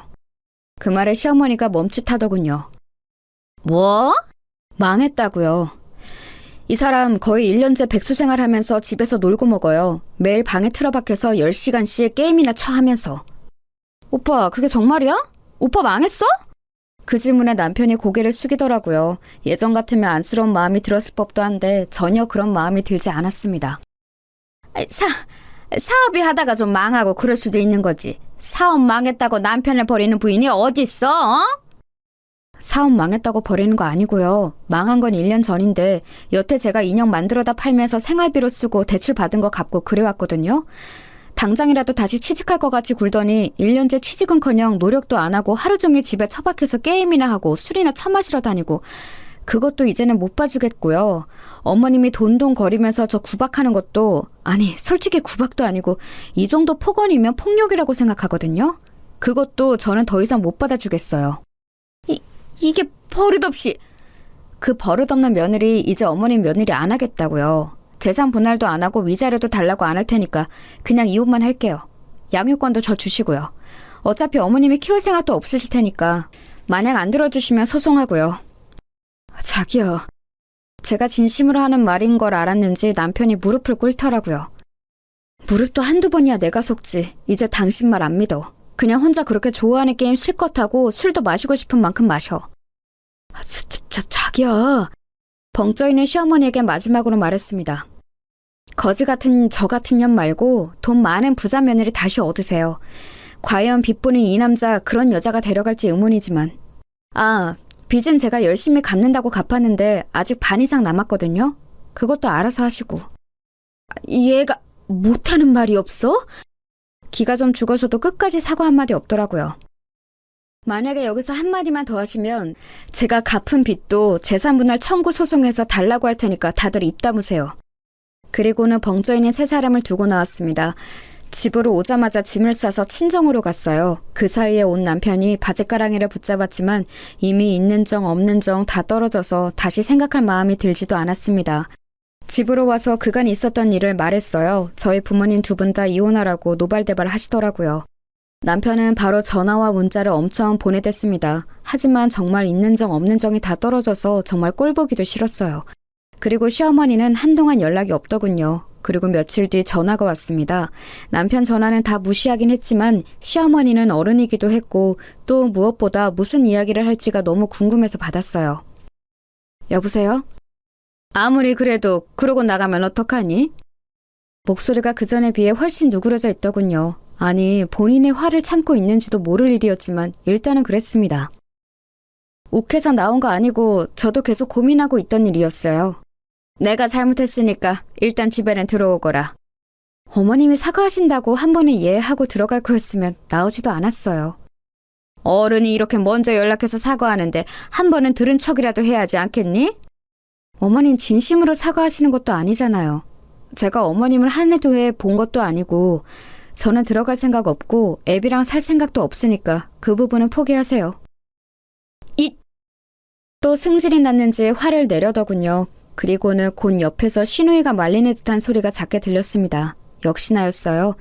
잘못한 걸 알긴 개뿔. 그래도 다시 생각해보렴. 앞으로는 절대 이런 일 없도록 하마. 제가 그냥 나온 줄 아시나 본데 아니에요. 저는 절대 다시 안 들어가니까 어머님은 돈 많은 세며느리 다시 보세요. 끊을게요. 하고 전화를 뚝 끊었습니다. 보나마나 끊긴 전화기를 들고 저를 향해 욕이란 욕은 다 하고 있을 게 뻔했어요. 그리고 그날 저녁 남편이 찾아왔습니다. 자기야 진짜 잘못했어. 나 자기 없으면 안 되는 거 알잖아. 진짜 취직할게. 안 그래도 나 오늘 전에 같이 일하던 사람들한테 다 연락했어. 자리 있으면 꼭 연락 달라고. 그리고 어머니도 다시는 자기 안 건든다고 했어. 그 말이 믿기지도 않을 뿐더러 나는 이미 당신과 당신 가족에게 있는 정 없는 정 다 떨어져서 꼴도 보기 싫어. 얼굴 보고 있다는 것 자체가 고통이라고. 내 마음은 변할 일 없으니까 당신도 그만하고 이제 돌아가. 진짜 잘할게. 믿어줘. 내가 한두 번 속니? 그리고 이제 진짜 정말 잘한데도 내가 싫다고. 내 말 못 알아들어? 자기야. 진짜 소송에서 없는 재산도 뜯어내기 전에 그만 가라. 어? 그렇게까지 했는데도 남편은 계속 징징거리더군요. 정말 꼴도 보기 싫어서 경찰에 신고라도 해야 하나 하던 차에 아빠가 나왔어요. 험악한 인상을 하시고선 말이죠. 자네 안 돌아가나? 장인어른 그게 아니고 내 딸이 그만큼 고생했으면 됐지. 이미 그만큼 한 것만으로도 피가 거꾸로 솟는구만. 다시 그 집안으로 들어가라고? 그 꼴은 내가 절대 못 보니까 돌아가! 진짜 죄송해요. 근데 저는 마누라 없으면 못 살아요. 그럼 죽어! 안 가면 당장 경찰 부를 테니까 그런 줄 알아! 그리고는 저를 데리고 집 안으로 들어오셨어요. 절대 넘어가면 안 된다. 절대 안 넘어가요. 남편은 문 앞에서 한동안 서성이는 것 같더니 집으로 다시 돌아갔더라고요. 정말 끝까지 찌질하게 나오는구나 했습니다. 시어머니가 저한테 그렇게 했어도 저 인간만 정신 똑바로 차리고 살았으면 저도 이렇게까지 하진 않았던 거예요. 하지만 저 인간도 제가 이혼을 결심하게 된 이유 중 큰 부분이었습니다. 남편이 돌아가고 다시 시어머니와 시누이에게 번갈아가며 전화가 왔어요. 분명 가서 빌었는데도 소용없었다는 말을 전달받은 후겠죠. 뭐 남자가 그렇게까지 했는데 안 받아준다고 화를 내는 전화든 아니면 잘못했다고 비는 전화든 어느 쪽도 받고 싶지 않았습니다. 이제 궁금하지도 않았고 말이죠. 그렇게 연락을 피하고 있었는데 신우이에게 문자가 와 있었더라고요. 언니, 정말 우리 가족이 언니한테 너무너무 잘못했어요. 언니가 그렇게 고생하는 줄도 모르고, 아니 몰랐어도 그러면 안 되는 거였지만 정말 미안해요. 우리 오빠 저 인간을 언니 아니면 누가 거두겠어요. 엄마는 이제 언니한테 연락하지도 언니 집 방향은 쳐다보지도 않게 할 테니까. 또 엄마도 그러겠다고 했고요. 제발 한 번만 용서하고 집으로 돌아와요. 애도 아빠 없이 크는 것보다 아빠가 있는 게 낫잖아요. 그리고 오빠 취직 자리도 금방 생길 것 같아요. 진짜 한 번만 다시 생각해줘요. 구구절절 개소리더군요. 시어머니는 그럴 수 있는 사람이 아니었습니다. 물론 제가 돌아가면 초반에는 좀 그럴 수도 있겠죠. 하지만 결국 본성이 나올 거예요. 그리고 제가 실수를 하거나 잘못을 할 때만을 눈에 불을 켜고 기다리겠죠. 그런 일이 생기자마자 득달같이 몰상식한 말들을 해가며 저를 무시할 거고요. 저는 두 번 다시 그런 일을 당하고 싶지 않았습니다. 그리고 남편이 취직한다고 해서 달라질 것도 없었어요. 이미 그 사람에 대한 신뢰도 다 깨졌기 때문입니다. 다시 사업병에 도지지 말란 법도 없고요. 그래서 신우이의 문자도 그냥 무시했어요. 그리고는 이혼 서류를 남편에게 보냈습니다. 그리고 전화했어요. 도장 안 찍으면 일주일 내로 소송장 접수하러 갈 테니까 도장 찍어서 보내. 제가 한 발도 물러나지 않자 그제야 제 말이 모두 진심이고 절대 그냥 넘어갈 생각이 없다는 걸 알았나 보더라고요.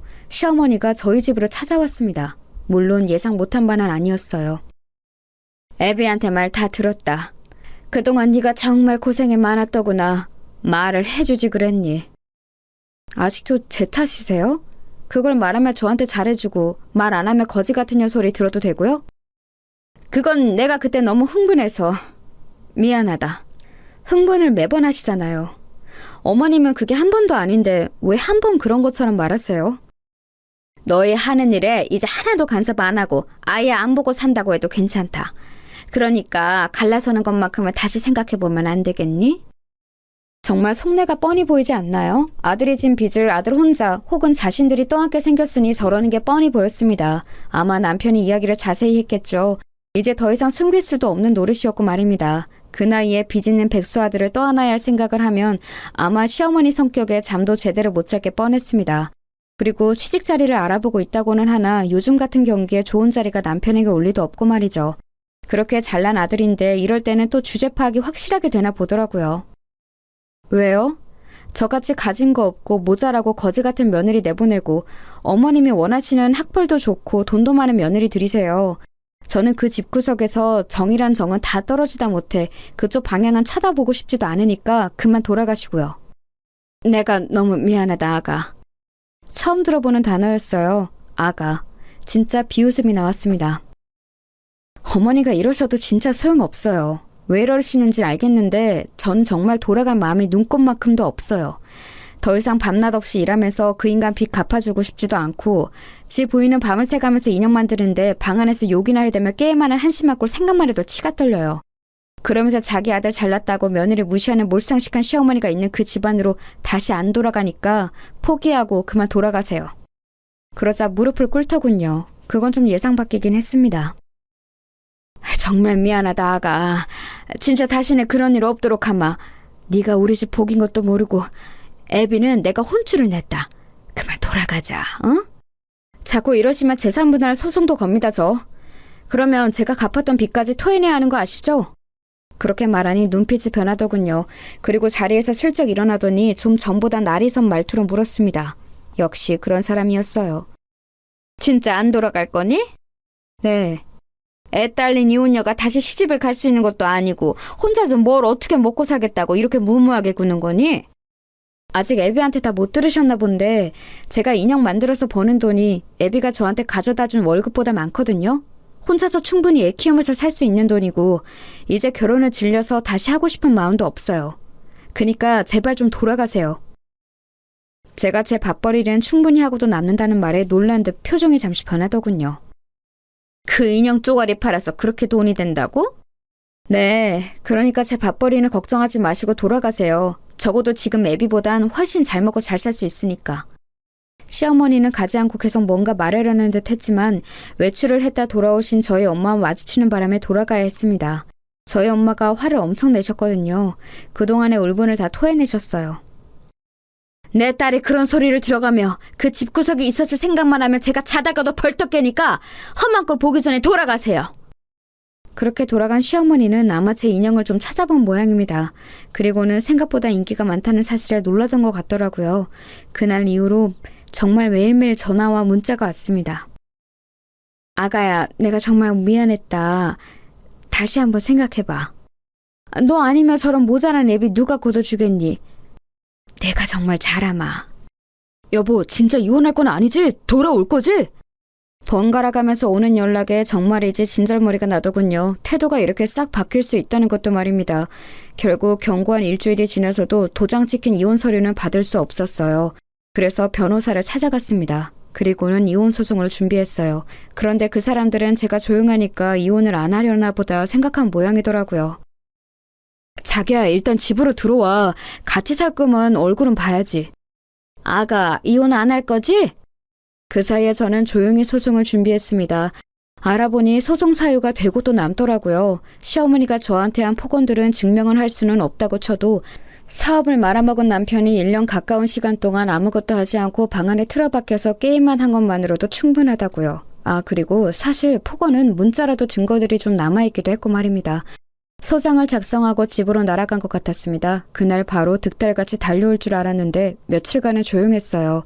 나중에 보니 아마 그 사이에 변호사를 만나러 간 것 같았습니다. 이게 진짜 이혼 사유가 되는지, 된다면 정말 재산 분할을 해서 제가 갚은 빚도 일정 부분 돌려줘야 하는 건지 같은 것들 말입니다. 많지는 않지만 조금은 돌려받을 수 있는 것 같더라고요. 그리고 소송을 하면 그쪽이나 저나 변호사 비용이 들 테니까 지금 사정이 어려운 남편 쪽에서는 쉽게 변호사를 쓰거나 하진 않을 듯 보이긴 했습니다. 아니나 다를까 좀 알아보고 자기네들이 불리한 걸 알았는지 전화가 왔어요. 진짜 이혼하려는 거야? 그럼 내가 여태 장난하는 줄 알았어? 꼭 진짜 해야겠어? 애 생각은 안 해? 헐씨구, 애 생각한 양반이 1년 가까이 방 안에서 안 나오고 게임이나 처하셨어요? 이제 와서 애 생각? 지나가던 개가 웃겠다, 어? 당신 이렇게 잔인한 사람이었어? 당신이 지금 나 이렇게 버리면 나는 다시 못 일어날 수도 있는데! 이제는 협박을 하더라고요. 정말이지 기가 찼고 절대 돌아가서는 안 되겠다는 생각만 점점 강해졌습니다. 당신은 그전에도 못 일어섰잖아. 너 어제도 게임했지? 내가 모를 줄 알았냐? 사실 어제도 신용카드를 긁었다고 문자가 왔었거든요. 게임에 등록되어 있는 카드가 제 카드였는데 그걸 깜빡 잊은 것 같더라고요. 당황한 기색이 전화기 너머서도 느껴졌습니다. 아니 그건 그 신용카드 어제 그 결제 문자 받은 뒤로 바로 해지했으니까 앞으로는 네 카드로 긁어. 그리고 그냥 끝이야 넌. 알아? 그리고는 전화를 끊었습니다. 정말 등신 같지 않나요? 그걸 또 처할 생각을 한 것도 한 거니와 제 카드가 등록되어 있는 것도 있고 결제를 하다니요. 진짜 한숨도 안 나왔어요. 그리고 며칠 뒤 변호사에게 전화가 왔습니다. 남편 쪽에서 합의 이혼을 바란다고요. 그래서 그 자리에 나갔어요. 저도 웬만하면 소송까지 가고 싶은 생각은 없었거든요. 네가 이렇게 독한 애인 줄 몰랐다. 제가 독한 게 아니라 저를 이렇게 만든 게 어머님이랑 어머님 아들이죠. 어떻게 어른이 이렇게까지 하는데 한 번도 다시 생각해줄 생각은 안 하니? 그건 그동안 어머님이 저한테 잘 해주셨을 때 이야기죠. 제가 어머님을 모르는 것도 아닌데 그런 어머님의 말이 저한테 먹힐 거라고 생각하세요? 2년이 참아주니까! 결국 본색이 나오더라고요. 그 모습을 가만 보던 변호사님이 한마디 거들었습니다.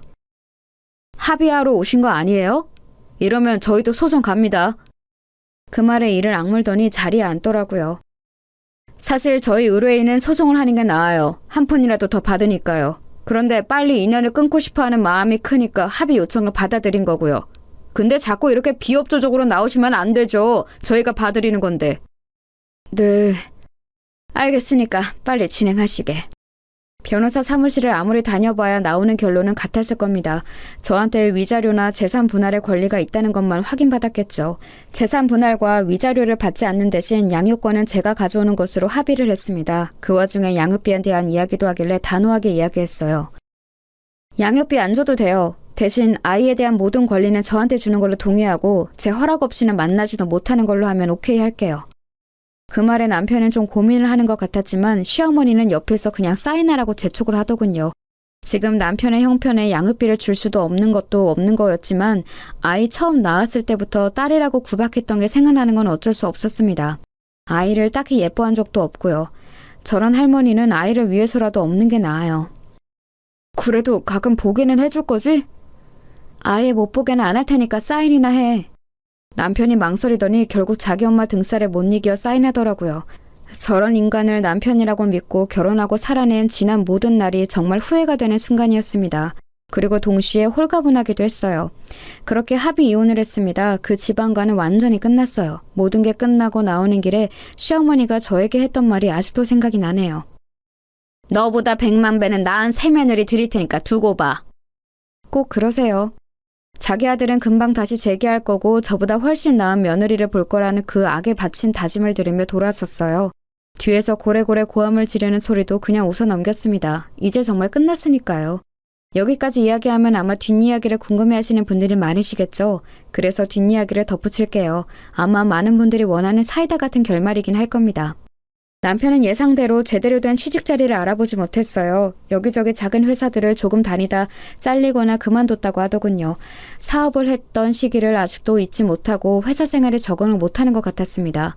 결국 집을 팔았다고 들었어요. 저희가 살던 그 집을 팔아 빚을 다 정리하고 지금은 시댁에 들어가서 살고 있다고 하더군요.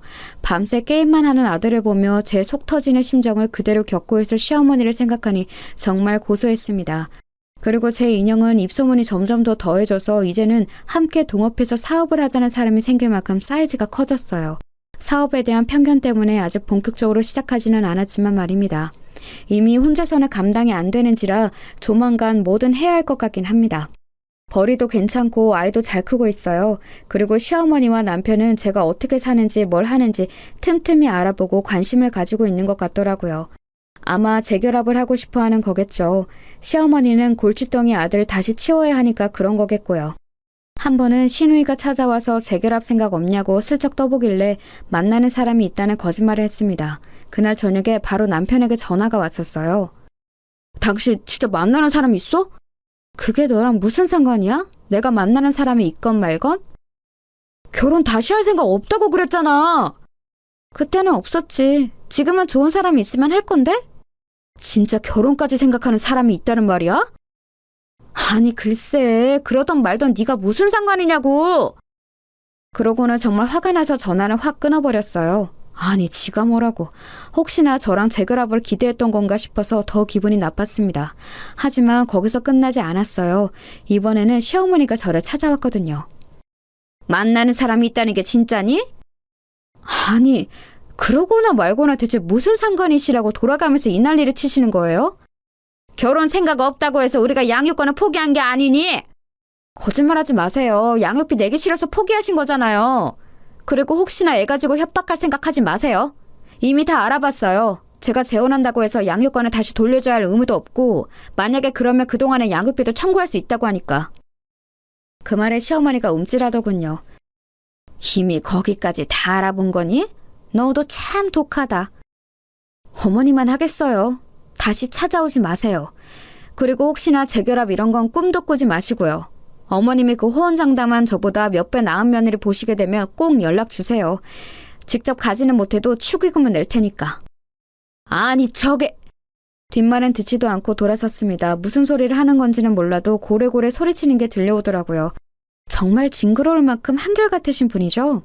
그러고선 그 사람들에게 아직까진 더 이상 연락은 없어요. 돈 문제만 걸고 넘어지면 조용해지는 시어머니 덕이라고 해야 하나요? 아마 매일 방에서 안 나오고 게임만 하는 백수 아들을 보며 매일매일 속 터져하는 중일 겁니다. 그게 그분이 받으시는 벌이라고 생각해요. 그리고 자신의 잘못을 어떤 식으로든 후회하겠죠. 과거에 제가 있었던 시절을 그리워하면서 말입니다. 저는 결코 그 염원을 들어줄 생각이 없지만 말이에요. 저는 더 성공할 거예요. 이미 그렇게 되어가고 있고요. 그리고 지금은 만나는 사람이 없지만 언젠가 좋은 사람이 있다면 연애도 결혼도 할 수도 있겠죠.